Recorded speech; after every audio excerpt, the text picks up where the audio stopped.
Welcome back to the Morning Show on XL7 TV. It's time for This Week in Real Estate with Mr. Bob Zadora.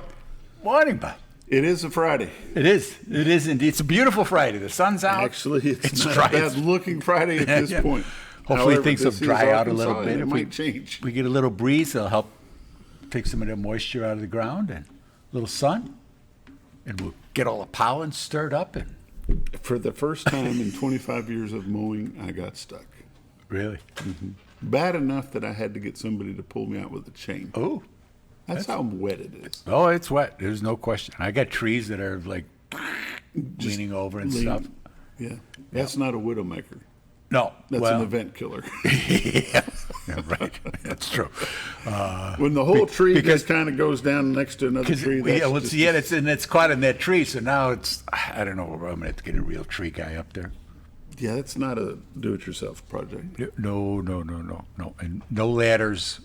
I'm past that stage. I have too many people that I know that have been injured by ladders, so we stay off of those. Yeah, We go. it's probably not a bad idea. No, that's how we made it this long. So we work a little harder so we can pay guys to say, could you get those branches off the roof? Yeah, how about that whole tree? Can you just make Yeah. it disappear? Yep. And they do. And they do make it do. disappear, and they They do do. a great job. We get a couple that we were taking down up on the ridge, and he's got just hitting it with the bucket, and they just go, they fall right over. They come right out. So he's got to shake the dirt out because it's all mud. Yeah. However, But it's done. we have had an abundance of rain. We had Yes. 20 inches in April. I bet. Probably had 13, 14 inches in May. Our lakes are Pretty full. pretty full. Yeah. Linda went over Pigeon Creek the other day going out to the doctor's house that we got, and she says, it was really high. So it's like that. It's like the one on the left is about to become its own lake. Yeah. You know? It's a whole new territory over there. Yeah. And trying to get the boats in and stuff. I mean, the fishermen on the rivers are okay. Yeah, very limited access to boat ramps at this Yeah. point on both Bull Shoals and Norfolk Lake. Both, right? Back in the days, the 70s and early 80s, I remember there was a time you could walk across Pigeon Creek. Yeah. And a year or two after that, they had to bring in a ferry because the bridge was flooded The bridge and was the under. bridge was gone. So, it kind of fluctuates. It does. And that's what those lakes are for. They're impound lakes, and they're there to help control the water going downstream. They generate electricity, but it's more to protect the farmers downstate than anything else. And that's the purpose, and that's what they do very well. That's why it's like, man, we'll get some of the water out of there. No, we they can't. can't There's nowhere because for it there's to nowhere go. for it to go because Right. it's all backed up down there. I wonder what the Mississippi looks like. I have not seen any pictures, and I haven't even looked to see what the Mississippi It's looks got to be rolling. Yeah. Because he had all that water in St. Louis, all the floods in other places with all the tributaries that come into Sure. that and to work its way down, and the contrary debris to- and everything. Contrary to popular thought, the White River does not start at the base of Bull Shoals Dam. Yeah, no. It feeds several lakes before it gets to Yeah. Bull Shoals, and they opened up floodgates at two of those. Beaver and Table Rock both have got floodgates open, so that means that Bull Shoals is getting a huge influx of water. Well, because it goes from Beaver to Table Rock to Taneycomo, which is really nothing but a glorified river. But that's where Branson is. And all those shops have got basements. So they had, a couple years ago, they didn't let the water get up too high in Taneycomo, and it flooded it. So that was a bozo no. That was no. that's a We no don't do bueno. that. Yeah, see. So they had to. So now they move it right through there. Right. And get it into Bull Shoals, and it's like, well, you guys worry about it now. Yeah, right. It's Arkansas's problem. That's now. right. Exactly. It's Arkansas's problem.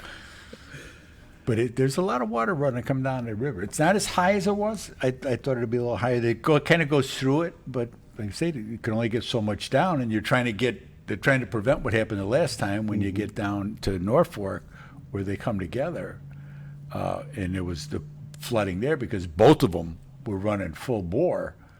We can't do that. Right. So, Yeah. so it's Mother Nature, but the sun's out now, and we're going to Looking enjoy good. it. We're going to enjoy what we got. Got a busy weekend planned? I've got my honeys in back up north taking care of some family business. So it's me and Jason in Reddington holding down the fort. And I've got to go. I got a couple signs in the car for new listings that I'm going to go put in today, and just keep going forward. So if the phone rings, she'll be calling me to say, "Here, go do this, go do that," and that's what we do anyway. So Got people that's coming what the in? team is. You never know, Bob. I don't have anything scheduled right now, but you don't just know. don't know. The other last week with with the holiday and stuff, we showed we got a little house in Cotter that's ours that we're selling, and we had like 3 showings on that, just people driving by and kind of curious, and you do some of that, you try to make sure that they can really do it before you go out there. Kind of when it's your own property, you may extend yourself a little bit more, because it's vacant, so it's a little easier. I'm not real big on showing, I've mentioned before, about showing houses that are occupied by people, for people that are just kind of tire kickers. And they're not, With the market swing and the market change, the interest rates are still up and down, up and up, up and down. Up and up. Prices are going different. They're starting out high, they're negotiating down, there's some fluctuation in there. How important is still the pre-approval? Pre-approval is everything, so that you, as a buyer, know what you can afford. And including that letter with the offer lets the seller know that you can afford to buy that house. And people, well, we're going to pay cash. Okay, fine. But have your financial institution send us a letter saying that you've got the cash to do it. You telling me you've got the cash, that don't mean nothing. Yeah, there's a difference between cash in a 401k and cash in the bank. Exactly. And we've had that happen where the guy found, he went to sell off some stocks to pay cash for his house, and his broker obviously told him, "Oh no, that's a terrible idea. You don't want to sell these stocks. You want to keep these stocks going so we can keep churning them." And so then all of a sudden he had to get a mortgage. Well, he wasn't really set up for that. He had the funds, but he couldn't. And there's a time element in that as well. It takes a lot longer to get a mortgage than it does to get cash. So we discuss that with people when they talk about, well, I got cash. I go, well, no, is it dead president's cash? Because not a lot of people got their money dead presidents just sitting in a bank right now. If they do, they got it in CDs or something. That, okay, when does that come due? Right. What kind of fines are you looking at if you do take the money out? Things that you need to consider. Because I want you to be happy. I don't want this to turn into we ain't gonna get, when you're getting close. We're having problems. Biggest thing we're having right now is roofs. Roofs are killing us.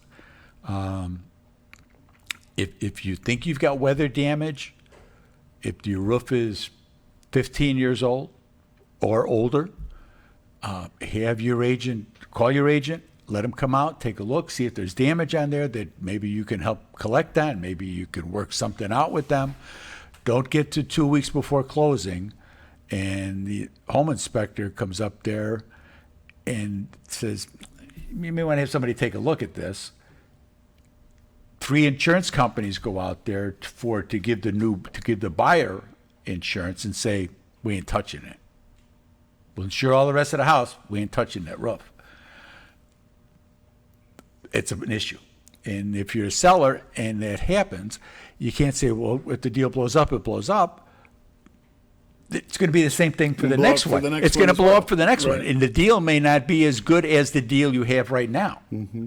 So roofs are just, like I said, they're just killing us. I paid to put a new roof on the house last year on mine, because arguing with them over the size and what they would pay.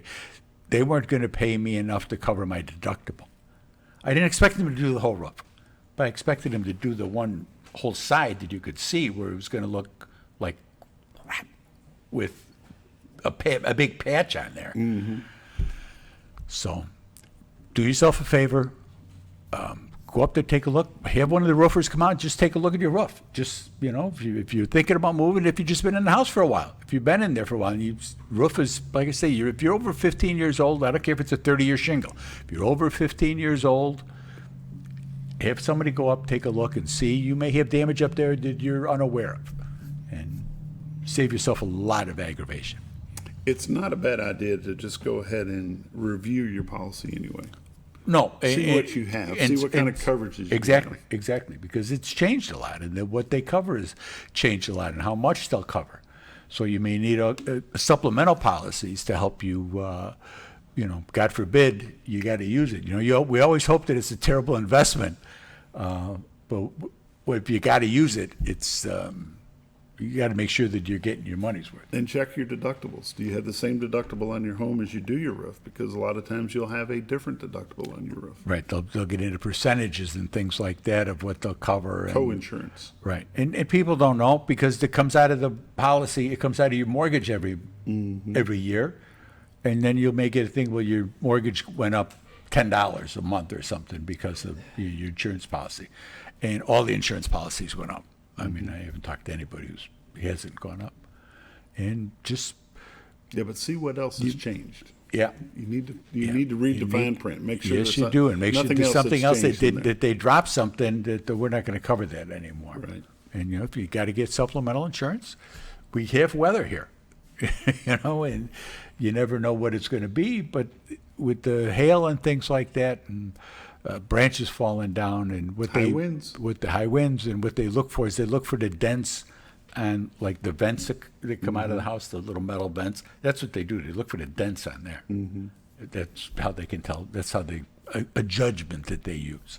We probably ought to look at your numbers. We could do that. This week in real estate, there were just timed out just in time. It was perfect. This week in real estate, there were 46 new listings came on the market, 5 commercial properties, 7 parcels of land, 34 homes came on the market. They ranged in price from $50,000 to $1.6 million. There were 34 sales, 1 commercial property, 3 parcels of land, 20 homes sold. They range in price from $1.1 million to $80,000.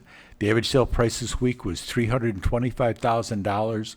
113 days on market, which is kind of an outlier there. Some of these houses have been on the market for a while. 6 properties expired. There were 33 residential price changes. Currently, we have 453 homes on the MLS. That is a we big took number. a big jump this week. Yeah, really did. Year to date, for 2025, there's been 406 homes have sold. The average sale price is $249,000 with 94 days on market. For 2024, there had been 439 homes that sold, with an average sale price of $242,000 with 95 days on market. In 2023, which was that first year that the interest rates really changed, there had been 389 homes sold. But going back to 22, there had been 487 sales. Average sale price was $221,000. In 2021, there had been 483 homes that sold with an average sale price of $189,000. And in 2020, there had been 407 homes that sold with an average sale price of $157,000. So we're at 406. We're comparable to that, but you can see with that year with the interest rates. The interest rates are up. Bit by bit, they're working, economy shifting around. That 10-year note keeps moving, and that's what all the rates are based on, the 10-year note. So go get pre-approved. See what you can afford. See what you can do to make sure there aren't dings on your credit and stuff like that. If you need help with that, now you're ready to go, give my honey a call. She's at 870-405-0793. If you're thinking about coming on the market, homes that are priced right and ready to go are still selling. They're closing in short periods of time. There's people looking to come here. You got to be ready. And that's why you're seeing the price reductions and these price changes. None of them went up. They all came down. So it was 40-something last week, 30-something this week. It's, it's not 2021 anymore. We wish it was. It's not. And we want to be able to help people and people who want to be helped. It's been This Week in Real Estate with Mr. Bob Zadora. RetiredArkansas.net is our website. This is the Z Team. 870-405-0793 is our number. We're glad you joined us. We'll see you next week.